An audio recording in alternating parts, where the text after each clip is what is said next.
Hello everyone, today we read and comment on the 45th paragraph of the second chapter of the second book of von Clausewitz, Vom Kriege, its title being Of the Nature of This Knowledge.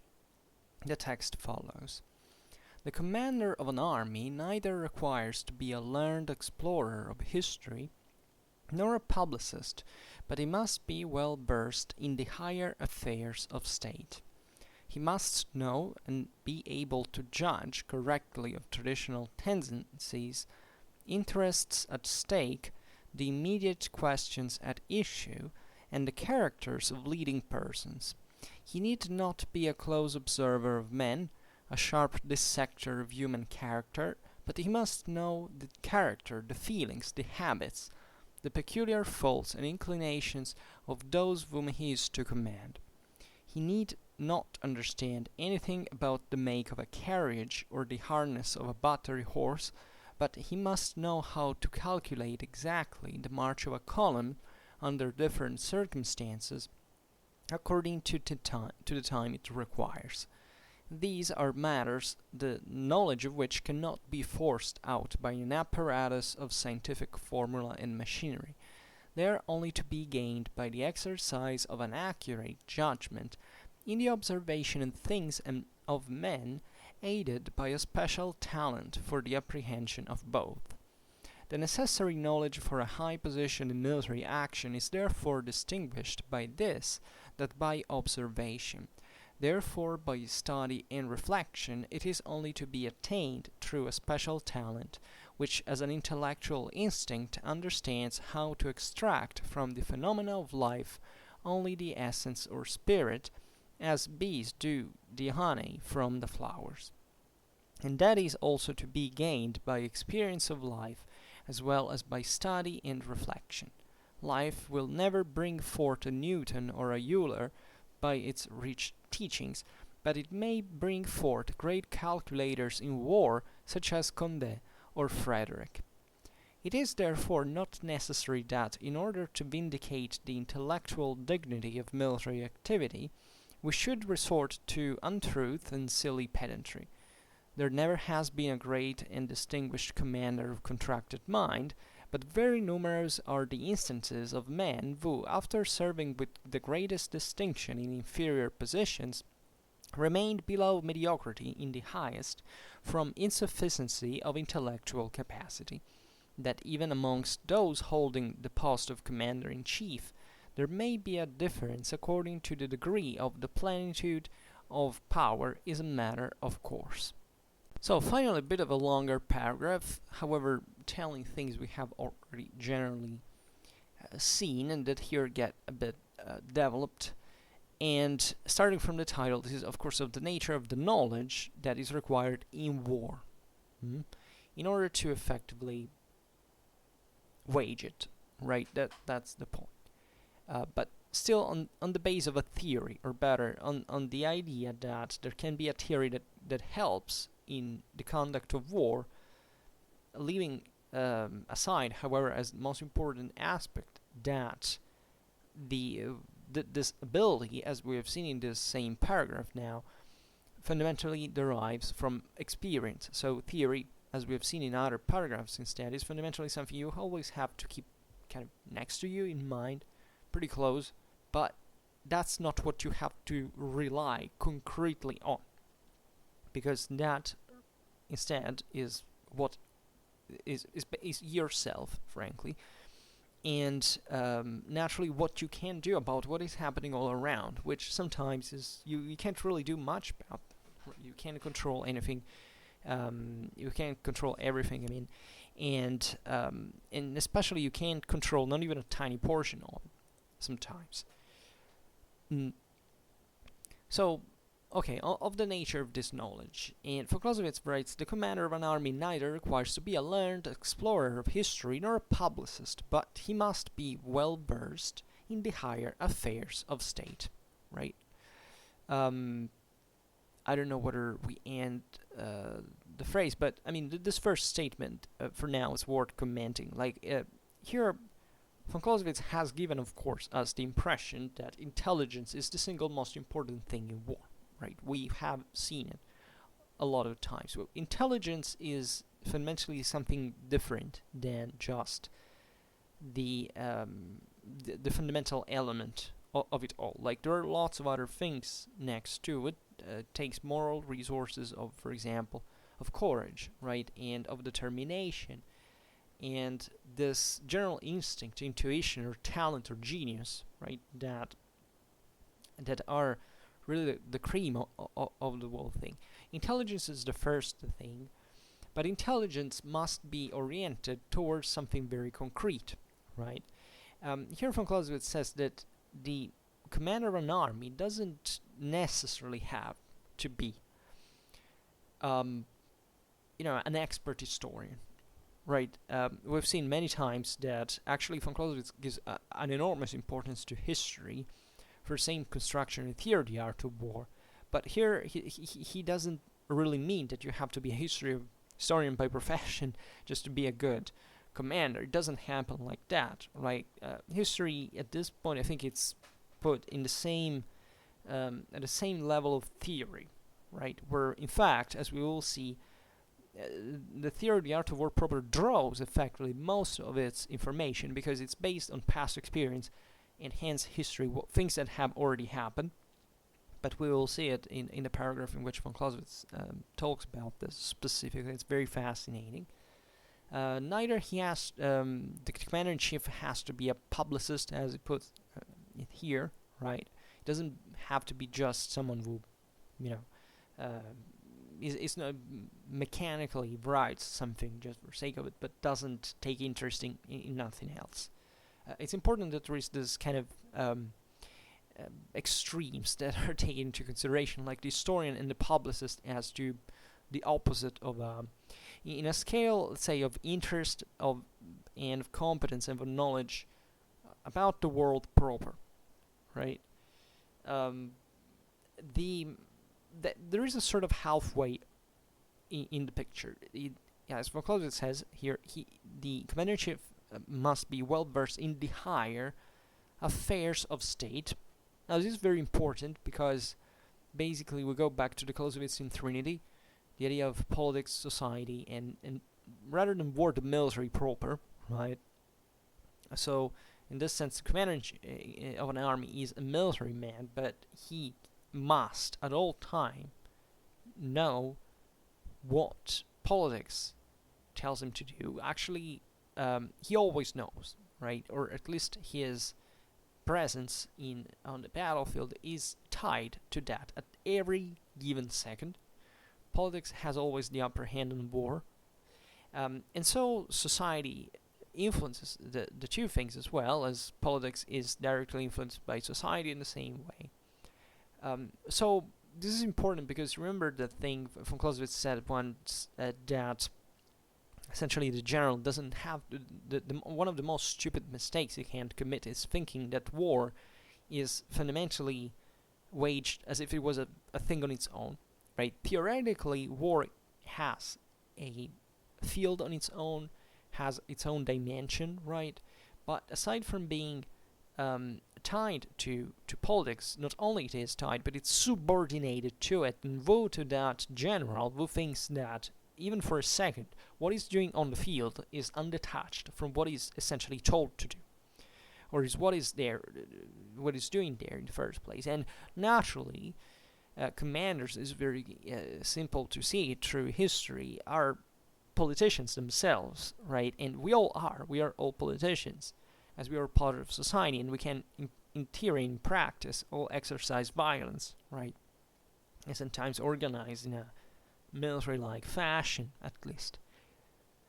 So this trinity basically never disappears, and the fact that von Clausewitz points at this direction of knowing the affairs of the state rather than being a historian or a publicist in order to be an effective general in the first place is quite poignant, right? And here he lists all the things that the general must know about the higher affairs of state. He must know, quote, and be able to judge correctly of traditional tendencies, interests at stake, the immediate questions at issue, and the characters of leading persons. Now this is also very interesting because you understand that it's a comprehensive understanding of essentially these major tendencies, what is at stake, and what is happening, and knowing who are the leading elements that are managing effectively this system, right? And this is very important because this quality is not really just a strictly military one, right? It's not needed just by the military man. It's needed, if you think about it, just by everybody. What is it we are looking at in the news? It's essentially about this. To judge what is at stake, what's the point here? Immediate questions and issue, right? There is a hierarchy of more or less important matters, right? And who can effectively change them? Who says what, right? And this is really a valid guide, basically, to everything social, everything we live in as social beings.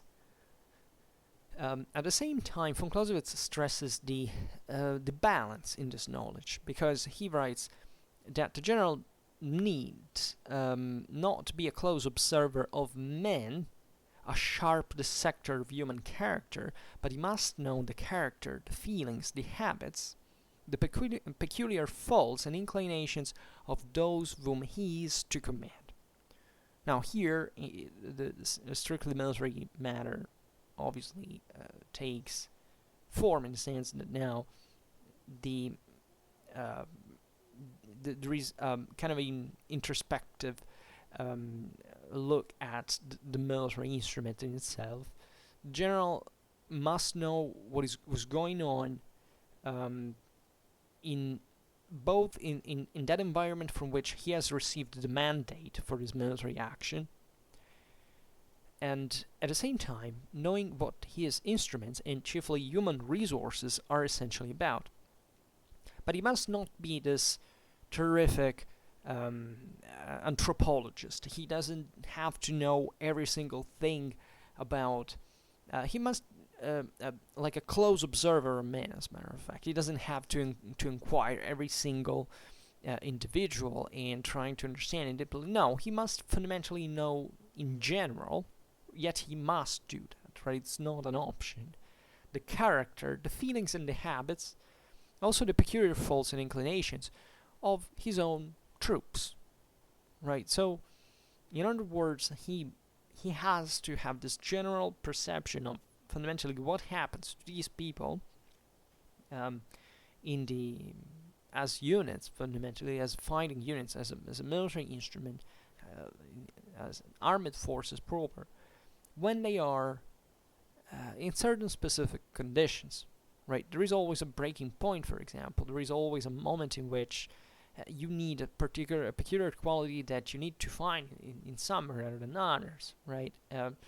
This would be interesting to deepen in, looking at the military hierarchy proper.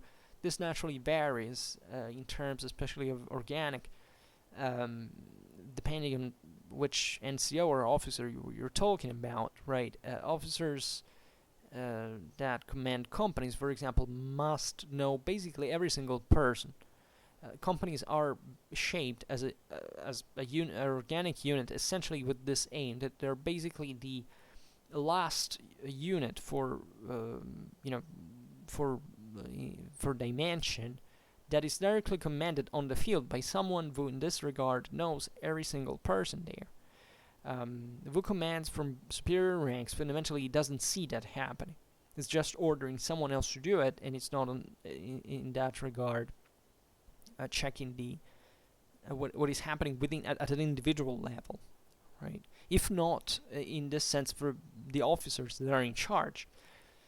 So at that point, the situation gets a bit more atomized and individualized. And that is important because it goes back to the needs of simplification of knowledge. Also, the more you rise in the hierarchy, so it's useless to have a lot of subjects fundamentally in the higher ranks of subordinates in the higher ranks, because there must be at that point a simplification of the options that are available, and therefore you have to rely just on fewer people, right, and not to mess up the thing. So this is very, very important. And in general, these qualities can be found, in fact, at every level of human nature, right? You must know essentially what these people are made of, at a truly human nature. And you don't need to, once again, to know in detail human nature. Like, as the historian before, why did von Clausewitz make this example of the historian from one side, a learned explorer of history, and the publicist from the other? Because the extreme, the learned explorer of history is naturally a learned, cultured person, right? He has spent lots of years, presumably his life, as a professional historian, right? But that doesn't still make you. That historians study essentially politics and society, right? That's what we do generally, and war as well. But that still doesn't mean you're necessarily competent in, for example, the higher affairs of state, which is absolutely true, right? It's like I do study politics, I do study war, I also study a bit of society. But it doesn't mean I actually know a big deal of it in its actual practical ways that I could use to effectively lead someone. Because I've never effectively ruled a state or commanded an army, right? So I might know a lot of things about my specific field of expertise, but that's usually where it remains, and not even at that point you actually know fully what was the deal at the time. You just guessed certain things, but you were not there. You have not tried it. That's the importance of experience. So when von Clausewitz here talks about the nature, that the general doesn't have to be this sharp dissector of human character, it means, in equivalence with what we have said about the historian, that you must know, as a general, you must know your men, but not as as an anthropologist, not as a psychiatrist, right? You have simply to have known a lot of them, knowing how to work in certain particular situations and conditions, and once again, true experience. But this doesn't require a highly sophisticated and pedantic, as he puts it eventually, knowledge. This is especially important because it also shows us that at many levels competence is not just about knowing more. Never trust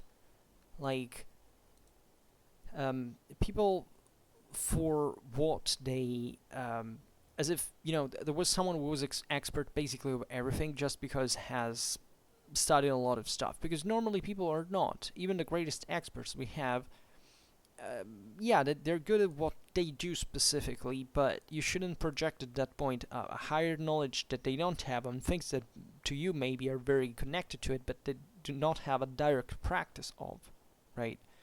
I don't know. You can't see. I can't think of examples, but it's even about, take doctors. Doctors can have a very sound basic education, but then eventually, an orthopedist make a specific work, and a cardiologist makes a specific other, and you can't presume that an orthopedist is particularly good at being, at making surgery on open heart, right? And that's self-evident. So of course he is better than the average person to know what it's going to do, but still what makes the professional there is the practice, right?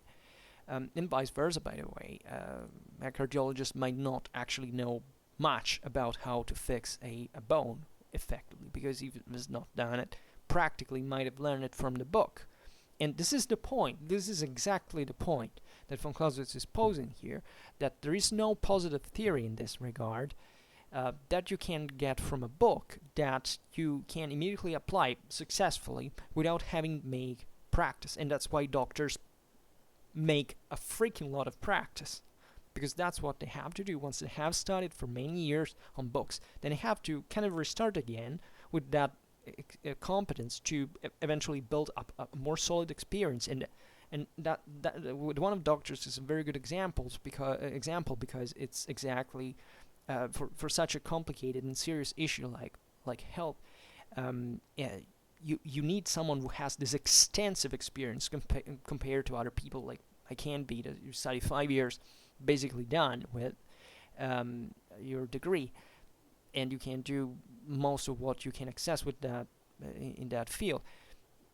Certain paths are very different and require a much greater degree of experience in parallel to theory, right? Theory, in this sense, as von Clausewitz puts it, completes and perfects, but it's not the skeleton of what of the structure in which essentially you work on. You need to work practically on, right? And in war, this is especially true, von Clausewitz says, because war is way more complicated and serious and pressing than other human activities, and therefore there is a kind of a direct proportion here. The more complicated, pressing, and serious the thing is, and the more you need to get used to it practically, and to know about the theory, but knowing that this theory is ever less meaningful, right? This is not even a matter of specific subject, it's really about physics, right? It's about the complexity of the system in reality. And given that we can't understand all the time what is going on, and we have to rely on a direct experience and this sensitivity, this critical skills that we get from it in order to be successful, well, it's obvious that the most complicated system is much more easily solvable the more it's addressed directly than just theoretically and abstractly conceived, right? And that's why in war the positive approach for building a successful theory doesn't quite work, and why you have to rely on another theory that, however, faces you with certain dramatic reality that you need to address just to experience to be successful. Excuse me a little bit before we go on.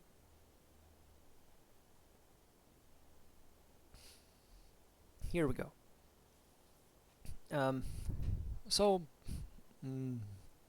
What else can we say? He makes an example, in fact, here. In the general, von Clausewitz says, need not to understand anything about the make of a carriage or the harness of a battery horse, but he must know how to calculate exactly the march of a column under different circumstances according to the time it requires. Right? So this is very, very simple. Right? Who cares about whether this guy knows how a horse is attached to an artillery a cart? Like it doesn't matter anything. Someone else is going to think about it. That's why this goes for just for a simple question of method, right? It's like when you meet. This is my usual criticism towards wargameism in general, and getting fixated on the details, right? In everything military, but this can be easily extended to politics and society. When you fixate on details, well, that's a pretty good indicator that either you're fixated by yourself, in the sense that you have an obsession for them, which is plausible, it happens, but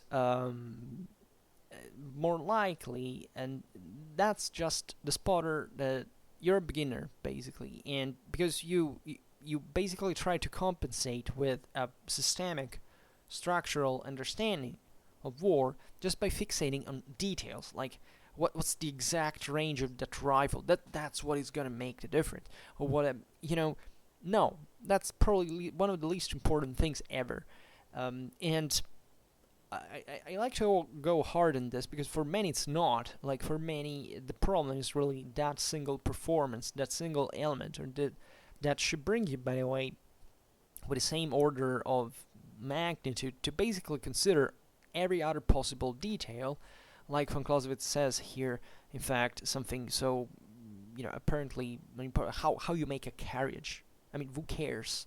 Or how the harness of a battery horses is made. Who cares about that? Like, you will not understand the warfare of the time, particularly if you concentrated these things. Way more important, and in fact way overlooked, I think, in military studies in general, is probably the art of war proper. How you wage, you command an army, for example, and as something as simple. This is very interesting because I just wrote last month a paragraph in my work that was dealing exactly with the speed of march of armies in a certain given period. And here Foucault says, but the general must know how to calculate exactly the march of a column under different circumstances according to the time it requires. Naturally, here it means something very different from what I have done and just listed a bunch of sources stating how much it had taken for certain army to march at that point. And that was very interesting because it actually showed me that lots of different sources reported the same exact speed, right? And telling me that even a narrative source here has a striking precision, right? In spite of what is often meant at the time, it was very concrete. Naturally, what von Clausewitz here means is something very different. That is to say, I personally don't know. I mean, Schwerpunkt, don't know, how to calculate how long will take for a column had I to command it. I actually did once.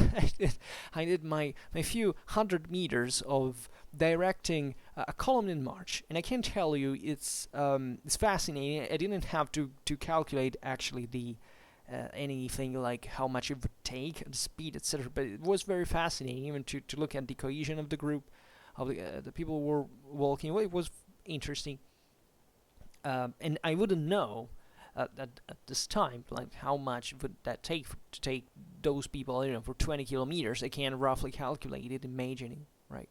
I don't know, 4 hours. I don't know, just guessing. Relatively fit people, I don't know. But here von Clausewitz says, not just in theory, in fact, like you can calculate that, 5 kilometers per hour, but under different circumstances, according to the time that it requires, right? So it's very different. Once again, not applying in fact, a manualistic number, just a variable saying, okay, if you were in a flatland, you get that speed. No, that is something very different. That can vary wildly, and it does vary wildly, not just because of the terrain, not just because of the weather. It varies about everything, about what your foot is, or what are you doing there, where is the enemy around, whichever your objective is.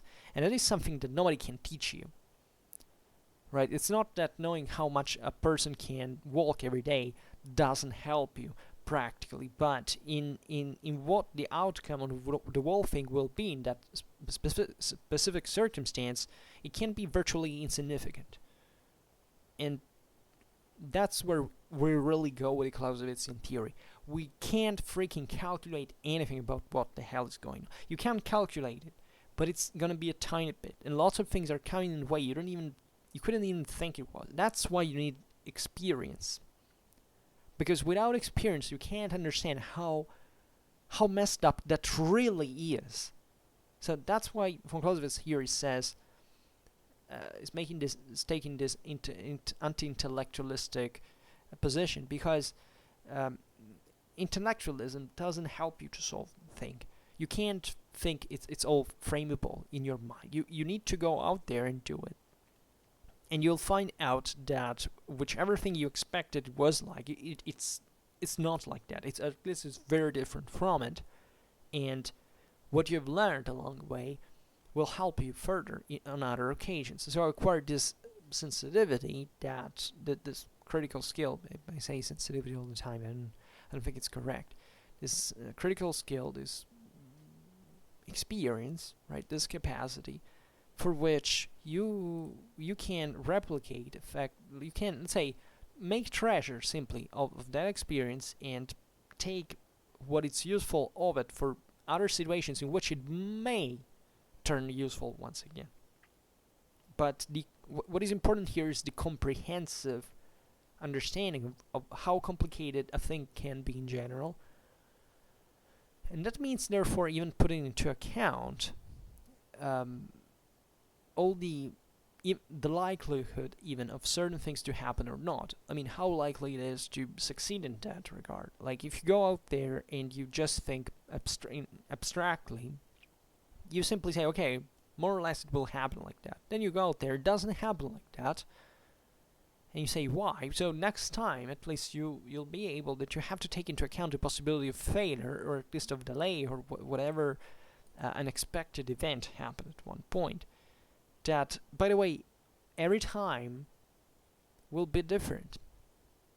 So nothing is equal in this regard, and that's why you can't effectively write a manual that explains you everything that can happen, because it simply will not. Now, it's very easy. Think about, like, aside from war, everything you've done for the first time, like even going to a place, something very simple, right? And you expected it to be in a way, then it wasn't in another. How many times you said, oh my god, I wasted so much time because I didn't expect it could take so long for all these stupid things to happen. Yeah, well, it happened, now you know that, and probably you have a very different mindset relatively to that thing because of that experience. And that is reality. And if you had to base yourself just on former preconceptions, you would say they're useless. That's exactly the point, right? Or barely useless. Let's say, barely useful, because maybe, yeah, there was some truth in them. Like there was in the principle of internal lines that von Clausewitz was criticizing, right? He was the first person saying, okay, there are certain very good intuitions in that, and certain very important concepts fixed in there. That's why everybody should study Jomini's Précis de l'art de la guerre, preferably before the Vom Kriege, just to see how our habitude to think in an abstract way is eventually demolished by reality.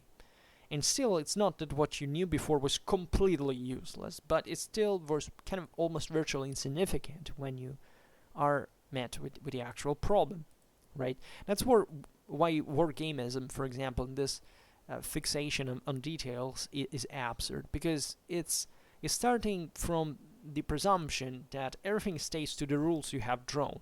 And of course, the more you complicate the system, the more it's going to be close to reality, but this closeness to reality is always virtually insignificant, given that if you really had to represent reality, it would take forever even to put this thing together. At one point, you'll even start doubting that that's exactly what can happen in the right manner. Will make you question everything about that all. At the point, you will more easily have to go out there and see what happens. Not that war games are not important, but war is not won with war games only. And war games, in this sense, should bear the certain, let's say, notions that whichever the rules are, these rules can be, they can't reproduce a deterministic picture. So that's why, well, in absence of war, in at least at a certain level, and remember that von Clausewitz says it's always important to have someone sent abroad wherever there is a war to learn for a state, because you really have to see what's going on all the times. But even the simulation, the war game, is still just to make you understand tiny bits of what you will eventually have to learn much more brutally in reality, right? So in other way, that's why history is so important, by the way, and why it's so completing and perfectioning the military competence, because history is not a game, it's not a set of rules, but it effectively just shows you what happened in that specific case, right? Which doesn't mean that it will replicate itself. Actually, history never replicates itself in this regard, but you can make treasure essentially of that experience, because at least it is true. At least historically speaking, well, nothing is true, but at least it's something that is based on a reality of some kind. That now the reconstruction is naturally dramatically complicated, as every historian knows, and partially impossible by definition. But it's still real. It's still not an invention. It's not an abstraction. It's what really happened. And hell, if you really want to understand war in this regard, you have a genuine interest in it, do not do anything else but studying actual history from sources about campaigns, about battles, right? Not just a Wikipedia article that can be useful to remind a name or a date or a certain concept. I mean, really experiencing yourself the difficulties that even the historical activity as such, the research as such, poses you in front of when you're trying to reconstruct yourself what happened, right? Which is not excessively far from what the commanders actually were in a situation of. Especially when when you make a history, you're normally starting from one point and arriving to another, right? Also in interest of time. So the situation develops in a certain way, and you're posed in. It's as if you start studying the thing. Well, it evolves, and you follow a campaign, let's say, and you basically watch step by step what the situation was, and you wonder what could be possible at that point to do as an option. This is particularly interesting at the gnosiological level, when you maybe have to make a research about a certain event, a certain campaign or battle, and you read, maybe you take the book for the first time, you're just curious about it, you read it all, you say, wow. But at that point, you have an impression of what you've just read. Then, when you get studying the thing, from the actual sources, go step by step, you realize that, first of all, the picture was massively more complicated than what you had at first guessed. You had first understood, right? And simply because you've gone through, in fact, the details of this problem that are already simplified, by the way, because we tend to simplify history. We don't. There is always a level of approximation that you need, and this is what von Clausewitz is calling for. Like, it tells you you can't have to be an ultra specialist about everything once you have to take action, because you can't stop at every step, in fact, to calculate, I don't know, the direction of the wind and how the minimal temperature change impacts the system and all the light. It doesn't make any sense. You have to rely on much simpler knowledge that can be of effective use, though. And what he says is that you learn this only when you're out there, also because you learn it the hard way. Like, once it's a game. Another thing is really when you also have a responsibility in this regard. Also, when you make a research, one thing is you just do it for fun. Another thing is whether someone else has to read it and evaluate it. It's very different. It really changes your mindset regarding to the whole thing. Then, even knowing in fact how much a column can march is a concrete problem, because the column maybe has to reach one place in time for which, if it doesn't, everybody dies. So you must know that. And who cares if you don't know about how a carriage or the harness of a battery is made? Nobody cares. Just the people who maybe have to repair it, but not the commander-in-chief at that point. Okay? But that is important too. And that's why there is a hierarchy, because there are people who, in the lower ranks, that have to solve the problem by themselves. They can't bother the commander-in-chief with that stuff. Also because it's known that these things, for example, get broken and need to be fixed, and yeah, it's maybe from that a major problem begins, because maybe, I don't know, a carriage gets broken, the column gets slowed down, the enemy spots the situation and takes advantage. From even that small thing, an enormous change can occur. But you can't control that at every second. This is the concept of attrition that von Clausewitz will bring forward. That is very, very, very important. It helps you also not to be a determinist, fundamentally. Not that you have to be necessarily either a determinist or a free will advocate, right? We must be possibilist, but that relies, in fact, just on an abstract level. What counts at that point is realizing practically how it happened and what you can do about that, right?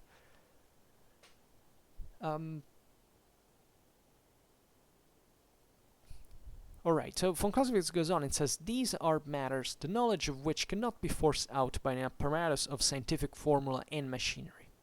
Right? You can't basically learn about how much will take to that column to get there in that specific moment. There is not a scientific formula and machinery and an apparatus to calculate it. There is not. There is not even now. Right? There is not, and that's why, by the way, people tend to confuse, I presume, in fact, the kind of abstract knowledge with the complication of reality, and that's why the theory of the art of war had begun historically, from the Renaissance, looking at these kind of smaller, how you really do, like this guide for dummies, how to reload a musket, right? It's not that those armies needed to know how to reload a musket. That was really, in order to make sense of something simple that could be framed under kind of an understandable idea, how to train troops maybe, but how war was waged was wholly another matter that was escaped, theoretically speaking, up to von Clausewitz, because it's too complicated, right? Von Clausewitz brings the thing forward saying, okay, we can't fully calculate that, but we can understand something about that goes beyond the details, and it has to do how you have to stay aware of certain things rather than trying to calculate them, because there is no time anyway, right? This is very interesting and important as a concept. We're revolving around it since ever now. We're like at 1/3 of the work, and that's still the concept. It must be, like, it's fundamental. It must be assimilated at all costs if you want to understand von Clausewitz. And this stuff, these details, von Clausewitz says, are only to be gained by the exercise of an accurate judgment in the observation of things and of men, aided by a special talent for the apprehension of both. Right? So, very simply, you must exercise your judgment, looking at men and things, and hoping also that you're good at it, in the sense that you have a talent, a certain understanding, certain capacity of realizing how do they work. But until you do it, you can't know even whether you're going to be good at it or not. That is also another very interesting idea. And as we will see now, aside from personal inclinations, it's possible naturally to be cultivated in this area, to receive a training and an education. That's effectively what happens in military academies for real, right? Von Clausewitz writes, the necessary knowledge for a high position in military action is therefore distinguished by this, that by observation, therefore by study and reflection, it is only to be attained through a special talent, which, as an intellectual instinct, understands how to extract from the phenomena of life only the essence or spirit, and bees do the honey from the flowers. It's interesting, these naturalistic metaphors von Clausewitz comes up with every once in a while, kind of nice and poetic, generally speaking, but the concept is very serious, right? Don't get lost about the detail, right? The detail is important as well, And it's possibly even where the most important things start from. But if first of all you don't have a comprehensive understanding of the essence, what the hell is going on, or at least for what you can understand of it, you go nowhere, because details at that point are, suspended in a vacuum. You can't do anything with them, and it's typical for kind of small minds to fixate just on the detail and not on the synthesis, right? It's much easier to make an analysis than a synthesis, because the analysis is more mechanic, it's more repetitive, right? It benefits from this idea that you can't segment everything at the infinite, right? And saying, okay, well, I've done it, and so precise. Yes, but at one point you have to carve out something out of this. You can't have done that without presuming not to make a synthesis of the information you have received. And even at that point, in fact, insisting too much on the detail doesn't bring, it's sterile.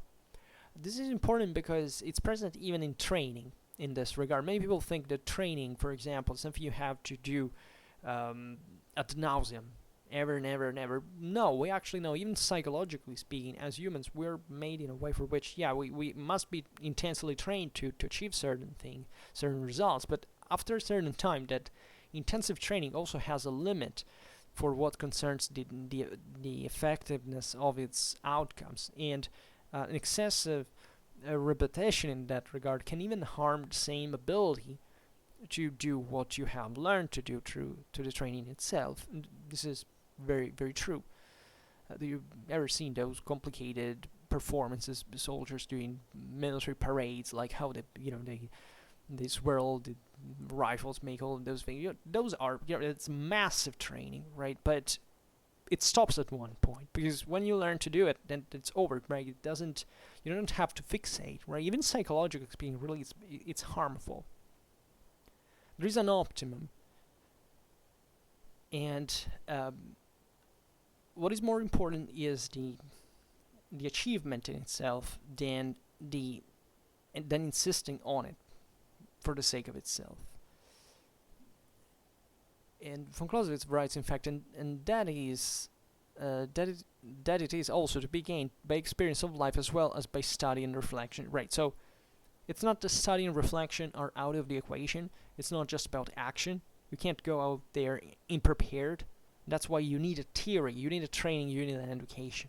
But just as a preparatory phase, we can say, and that can go in parallel, right? Think about von Clausewitz, that spent the Napoleonic era fighting and studying at the same time to write the Vom Kriege eventually. Well, that's exactly the point. You have to refine your intuitions, your knowledge, and Vom Kriege is born exactly out of this, out of practice, out of a life spent in war, and in testing effectively what that means. Now, I rarely stop on this point, but think about the sufferance that is behind this work. Like, it's not a guy that woke up one morning and decided to write this as if, okay, well, I just had an intuition. No, I mean, von Clausewitz, in front of his eyes, had, while writing these words, had all the horrors of war, all the fears, all the responsibility, suffering, the death, the destruction, like of his own land at the same time as others, and and von Clausewitz says at the beginning of the book, a person who thinks that war is easy or something you can undertake, lightheartedly, is a person who has no idea what it even means to be there. And lucky at that point that person is by a certain standard, but take it from me, basically, that I've been there. And I know it's not like this, but also understand, not the war is just terrible point. No, it's also something real that exists, that will always exist, that you need to know how to come out of, right? And in fact, as I often say, that there are many things that are wrong in our society, I think, and one of them is essentially this, abstraction of war, like thought just as a sort of from its emotional side, right? War is so terrible. Yes, but is there anyone who actually understands how it works? Why don't we study it? Oh no, because that's so bad. There are apparently people who are getting traumatized now by studying things like World War II or the Holocaust, and therefore they don't want to study that. Yeah, I think, and it's not a terrible amount of people, but I've heard it in the news. So why is that you don't study the history of the Holocaust because you get traumatized by that? What's the point exactly? These people do exist, and I don't think that anybody before certain, up to certain decades ago would have ever even come out with the idea of this concept. What does it? It's basically an intellectual refusal. You say, I want to remain an ignorant, and therefore a moron who doesn't understand anything. Point. So that things like these, if not worse, will happen normally again, because I will mismanage everything, right? I will let someone else invade someone else's country, try to appease the world, etc., and eventually another war will break out. And this is really happening. If you look at how certain current conflicts are born, it's not that there is not that these people are in charge. Of course, I have a substantial trust in the general, but it doesn't seem that public opinion is remotely concerned about this. There is this attitude, we should have not been there in the first place. What kind of reasoning is that? So basically everybody can do everything in wherever you want, as long as it's not inside your home, and you're fine with that. Right, so basically, there are ever more kind of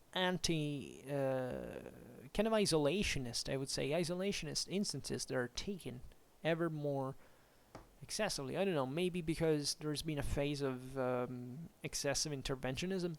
I don't know, maybe, but that's not the right answer. That's another excess, right?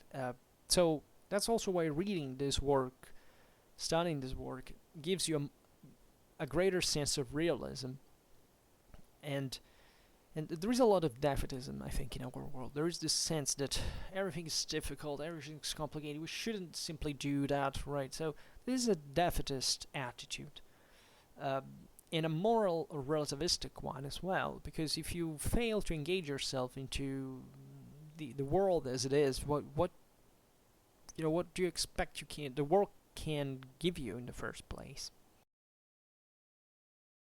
The other beautiful phrase in here is, life will never bring forth a Newton or a Euler by its rich teachings, but it may bring forth great calculators in war, such as Conde or Frederick the Great.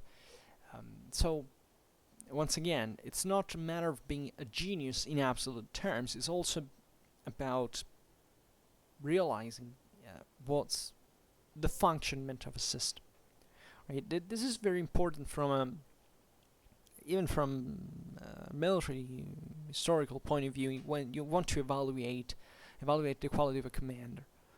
It seems there is this use of saying that every good commander, it's a military genius, right? Every single kind of chauvinistic attitude, and so it's about the general was the greatest general, right? Or that guy was the most powerful ruler, was the greatest, right?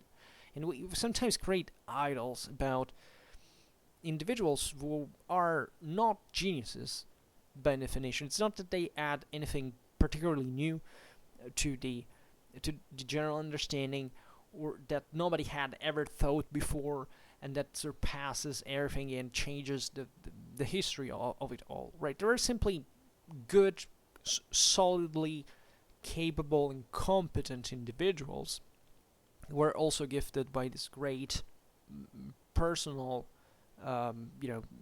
character and consistency, right? In their they don't lose their mind. They're very apt to the situation that objectively achieve massive results that really make history, but not necessarily they are geniuses, right? this is very important when you talk about military history, because not everybody, for example, is so gifted to really, for example, change an army in its essentials, or to restructure the way war is done. Sometimes it really just takes a great calculator, as von Clausewitz puts it here, like Condé or even Frederick the Great, that I'm sure that our people say, one of the greatest commander ever, just maybe because, I don't know, whichever reason, right? Usually it happens because you come from a country, you want to stress that the commanders of your country were the greatest ever, right? Some were, some weren't. Like, more or less every country had its own military geniuses. It's natural. This also depends, as von Clausewitz puts it, actually on the level of development of that country historically, right? It's rare to have a military genius in a tribal context, right? Maybe the potential is there, but there is no fertile ground for developing it to the fullest. How many Hannibals have been born in other... it's difficult to say, for example, in the Middle Ages where there were actually military geniuses. There were, but many others probably were, but we also don't know, because the political and social structures in those times didn't allow to experiment more than much objectively, right? So this is the case of every historical period, but the genius is something very special. Others are simply great commanders, even legendary if they enter in the legend as such. I mean, if you take Condé, or the Grand Condé, in fact, or Frederick the Great proper, right? These were massive figures, and they were enormous commanders, right? But at the same time, it's not as if, they were like the revolution. Warfare, revolutioning is a disgusting verb, by the way. It doesn't fit. Every time you hear it, just get away. You can't stop the video right now, just for the fact that I said that. But this happens in every field, and guess why? What's the point here in Clausewitzian theory is that because they had a lot of practice, right? These people, before becoming who they were, they learned lessons the hard way. Look at the first Silesian campaigns of Frederick the Great, right? Those were right. Not everything was so successful, let me tell you. So you understand where we're getting here. It's a matter of learning through experience, and these are some very good examples von Clausewitz brings forth here. And not every winner or good commander is a military genius, right? And it also depends, once again, always remember from the previous videos, also to which level of command they actually are, right? You can't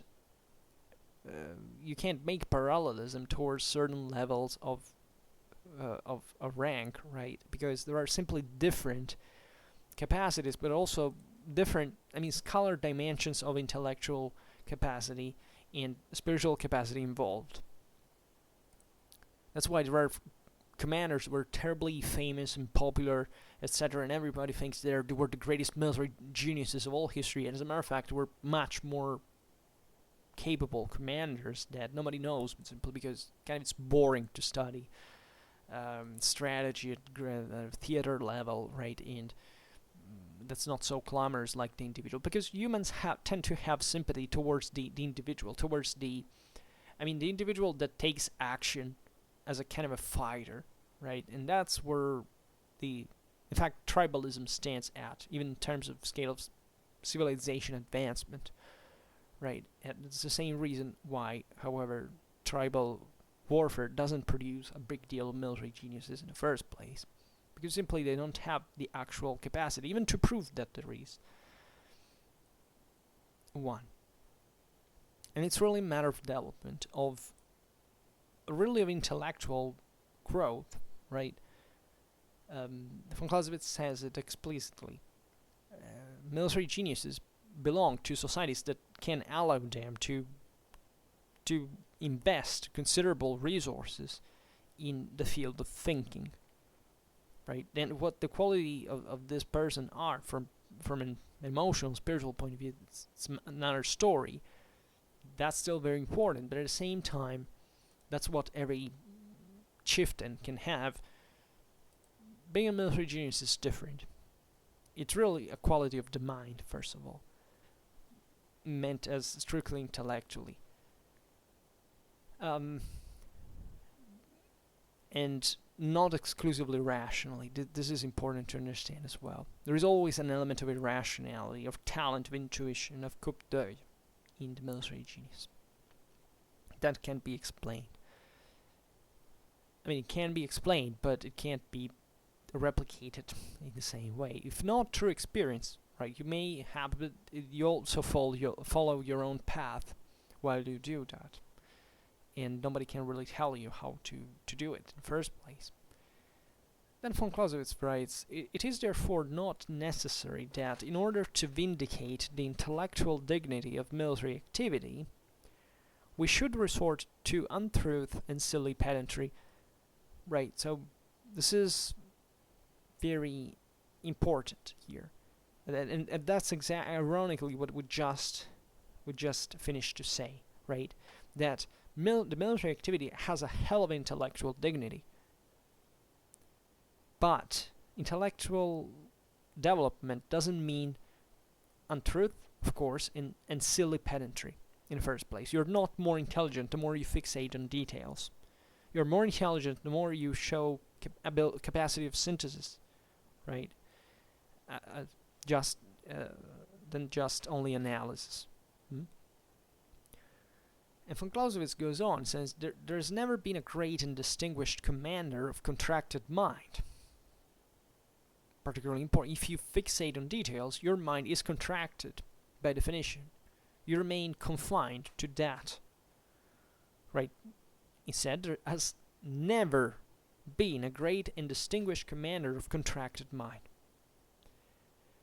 But very numerous are the instances of men who, after serving with the greatest distinction in inferior positions, remained below mediocrity in the highest, from insufficiency of intellectual capacity. Now this is very important. So there are people who essentially are at a lower level. For some reason they're brought forward through mechanisms like even promotion, and you know how that can happen, even not just meritocratically. At that point they failed. Like maybe they were good at the level they had been previously, and they're brought at the next level. They're not capable of doing it. And there is plenty of evidence of this. Now, I don't make names because you think otherwise I'm kind of biased, but there are lots of very popular commanders in history that are considered as the greatest ones ever that actually failed pretty badly when they were brought at the next level in the hierarchy, the higher level, because they were not done for it. They were not cut for that. And there is nothing bad in it. Like, we all differ in that regard. We all have different capacities. Doesn't mean that that person is more stupid in general. Well, tendentially, yeah, it can encompass less information. Probably it is, but still, you can be a great person even if you fail at that level. There's nothing wrong. Great minds are rare to find.